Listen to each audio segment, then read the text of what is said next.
everybody, this is Robin with Creative2xmom, and today I'm going to be sharing with you the books we read in the month of March. So welcome back to my channel. My name is Robin and this is Creative2xmom. This channel is all about homeschooling, parenthood, and thriving in the day-to-day. At the end of each month, I share a video like this one showing you guys the books that we read throughout the month of March. These are my personal reads, the things that I loved diving into through the month, and I also share with you our read alouds that we did with our kiddos. So I have a huge long list. I don't know what happened in the month of March. I just decided to get on a reading streak. I really hope my kids learned something in homeschool this month because I feel like my nose was in a book probably 95% of the time. So I have a lot to share with you guys.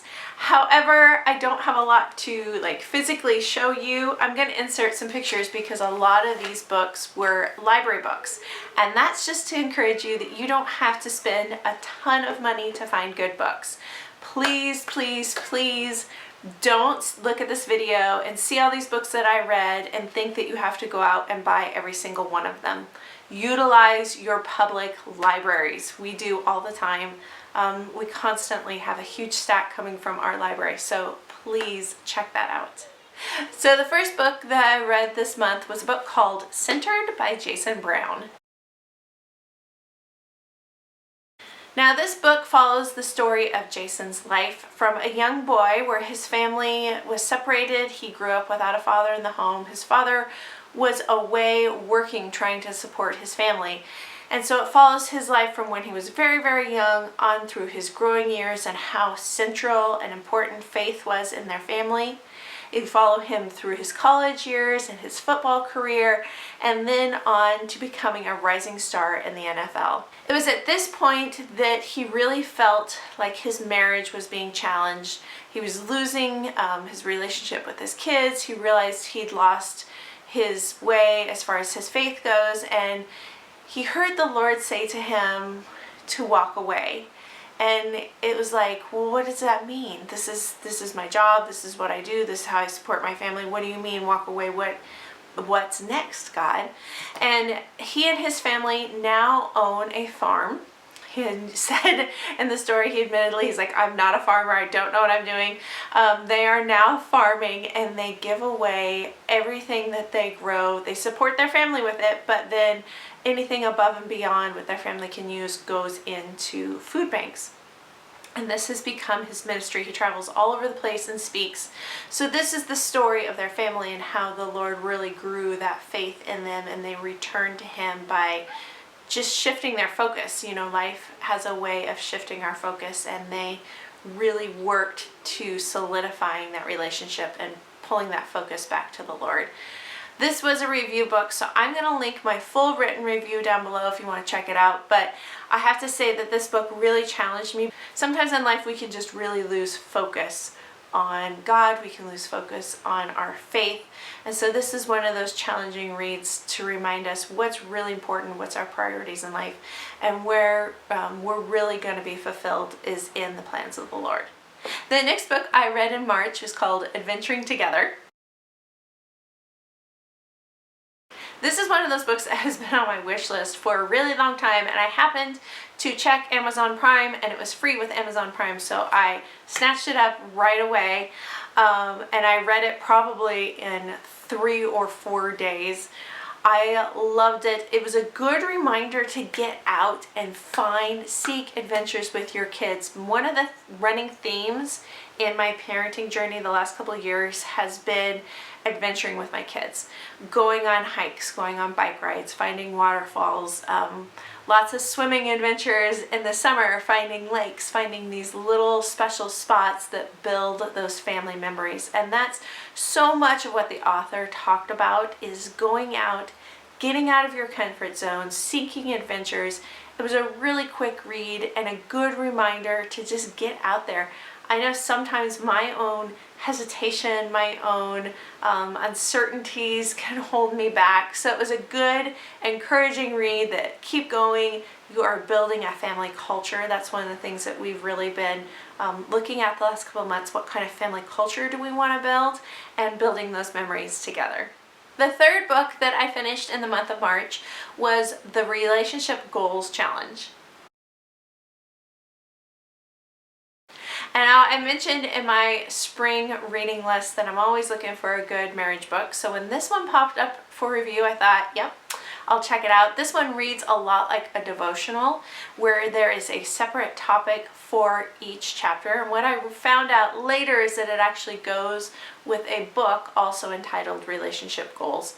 But the author of this one, sometimes you get a topical or devotional type read and it's just very surfacey, kind of flowery, nice words. I felt like this one went deeper. It really kind of touched a nerve on a few things.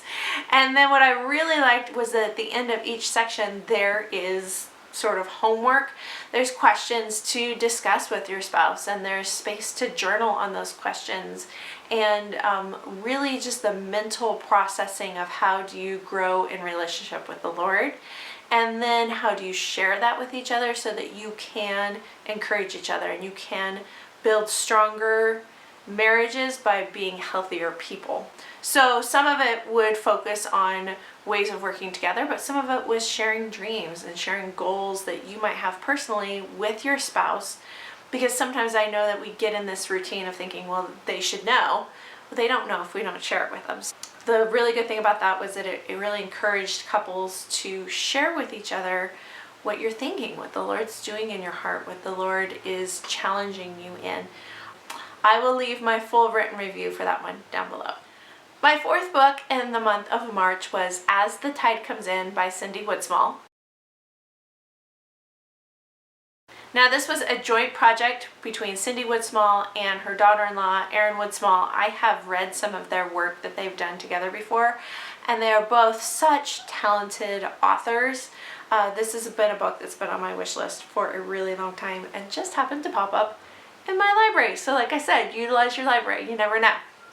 This is the story of a young woman who has been challenged with raising her two half-siblings, her two brothers. She's 18 at the time. The guardian that they've been with is dying, and so she is challenged with raising these two young boys, which she does, and she does very well. The story progresses very quickly to where those boys are young adults and they are killed in a very tragic accident. So she's still pretty young. She's in her like early to mid 30s, and what she has built her life around, raising these two young men, they're now suddenly gone, and she comes down with amnesia. So she's traveling, she's dealing with all her sorrow, all her guilt because she was there at the time, all her memories, and she can't remember that they have died. She doesn't know that. She's searching for them. So she's in a town where she knows no one, and she feels like she's lost these two boys. It's a story of these women who come around her and sort of nurse her through this time in her life, nurse her through her grief, bring her through healing physically, spiritually, emotionally. It was one of those books that was hard to read at times because the emotion was so deep and so almost overwhelming. But that to me is the sign of a really good author. And you guys know I love Cindy Woodsmall books, but this one was just, it was almost gut-wrenching at times. It was hard to read, but it really took you the place of identifying and working through that emotion with the characters. I loved this one. It was a good fictional break for me, even though it was super emotional, but it was very, very well written, and I would highly recommend it. The next book that I read in March was You Are the Girl for the Job by Jess Conley. Now this book was recommended to me as sort of a personal growth, inspiration, finding who you are type book. That's not typically my type of book, but I thought, well, okay, I'll give it a try. It's a very quick read. The chapters go very quickly. The concepts are pretty easy. I think the challenge with a book like this, where the concepts are easy, but the heart work is deep, sometimes it's hard to slow down enough to let that heart work really sink in. So I didn't feel like I got a ton out of this book. However, because I read so much in March, I feel like I read through it a little bit probably faster than I should have. But so I think I'm going to go back and reread this one at some point. The biggest thing I got out of this book was she takes several chapters about facing your fear. What is your fear? Are you afraid of letting other people down? Are you afraid of letting yourself down? Are you afraid that you can't do it? And that the Lord really works through those situations. No, you can't do it on your own, but that doesn't mean that you're not called to this particular thing and that the Lord won't meet you there. So, and I think that's an important step. The Lord puts dreams and ideas and thoughts in our hearts that can be really overwhelming at times, and fear stops a lot of people. So I appreciated the fact that she really slowed down, took several chapters to address that one particular issue. I think that's kind of important. I would probably go back to this at some point and try to pick it up again. For now, I'm gonna put it down. The next book I read was Talking to Teens About Sexuality. Now, I just finished this book a few days ago, and challenging read, like that is a huge understatement. I think in the first chapter I wanted to put it down probably 3 or 4 times because it's talking about things and issues that are confronting our kids right now that just, as a mama's heart, makes you cringe, because this is such a different world. It's such a different world than what we grew up in, and our kids are facing some really challenging concepts, some really challenging ideas about their identity and who they are made to be, and things are coming at them at such a young age. I would even say, in a way, if you have preteens, I would pick this up, because we're hearing things coming out of youth group that kids are hitting these issues so young, and these are things that I didn't have to work through until I was an adult. So as I'm cringing reading through this book, I'm thinking, how do my kids feel? How do my kids feel with these questions and these ideas that they're wrestling through? And they're still kids. So for me, it was a challenge, but it was a good challenge. It was a reminder that I'm mom and I'm here to guide them, and I'm mom for a reason. Like, we're not to just sit back and say, okay, this is a one and done, if that. Most people really are challenged with this conversation with their kids. But it's not just a one and done conversation. It's a continual conversation with our kids all the time. Brought up a lot of great statistics, brought up a lot of great homework ideas to dive in with your kids if you're having a hard time knowing where to start on each of these issues. Every chapter has a good 5 to 6 questions with biblical references of where to dive into these issues with your kids. I will link my full written review down below. And the last book that I personally read in the month of March was Pocket Full of Pine Cones by Karen Andriola. Again, my library was able to purchase this one, so I snatched it up right away. This is a classic Charlotte Mason homeschool book. You go through the story of Carol, who is a mom from the 1930s who's embarking on her own homeschooling journey with her 2 kiddos. And she really wants to focus on nature study. This book is focused on nature study. It is a gentle read. It's written in a fictionalized manner, but it just shares how she went out and took the simple everyday concepts, mostly within their neighborhood because she was in the city, and how she took those simple little things to teach nature to her kids. She taught her kids to be quiet and to be still and to observe and to be patient, and just how to put together a nature study journal. I felt like this story, although sort of sweet and innocent because that was a very different time in our world, it brought back to just the simplicity of nature study, the simplicity of learning, and how those qualities of being quiet and being still are so important in a variety of areas in our life. Quick, easy read. My idea was to savor this throughout the month, but some days I'd get wrapped up and read a little bit more than I planned. If you can get your hands on reading this one, it's probably a one and done. At some point I may go back and revisit it, but if your library has it, I would say definitely check it out.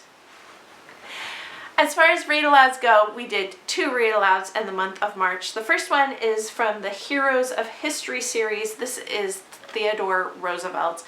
I have always had some great admiration for Theodore Roosevelt, just in his idea of being so appreciative of nature. Nature is a big theme in our homeschool.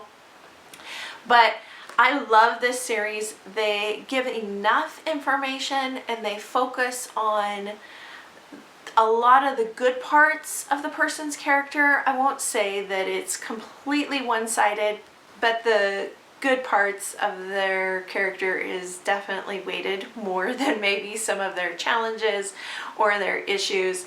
But this gave a great view of his life. These are written a little bit in the style where they feel like fiction because they're very, very easy to read, but they are non-fiction books. And it goes into some details that you normally wouldn't get out of a typical history textbook. That's why I love this series so much, is that it has a certain amount of depth without being overwhelming. Theodore Roosevelt, I was blown away by this man's character and blown away by his accomplishments through reading this book.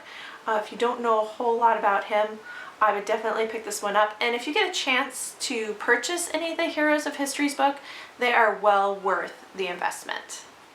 And the other read aloud that we had in March, I've already returned to the library, but it was the Pauper Penguin Rescue. This was a new release at our library, and so when I saw it on the shelf, I snatched it up right away. It's a cute story about two little kids that move to, I think it's New Jersey, where the original Pauper's penguins were found. They move to this town that very much so celebrates the Paupers, and they find two penguin eggs in this home that their family is moving into. And it's their whole story of trying to rescue these penguin eggs. They go to the Pauper Foundation, who finances a journey for them to go to the Arctic and deliver these two little babies so that they could be on the island with the Pauper penguins. And so you get a good amount of adventure in there. You get a cute little story because you got these two little penguins popping all over the place. There's a little bit about ecology because they discover that the environment the penguins are in is not well suited for them, and how they have to work through that as well. And it's a good story. I think the best takeaway for me on this one was the family relationships. Mom was very much so a yes mom, like, okay, let's discover it. Let's figure out how it works. The kids got along well. They got along well with their mom. There wasn't a lot of attitude going on there.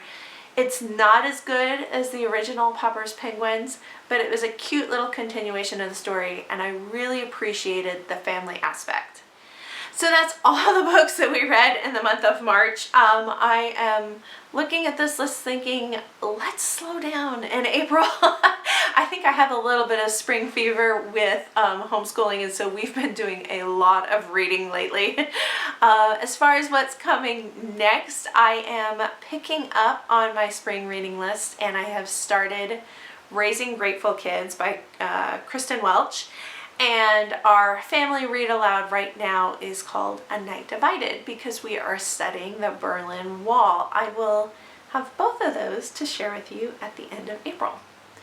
Leave me a comment down below letting me know what you are reading. Do you love fiction? Do you love nonfiction? Do you do read alouds in your family?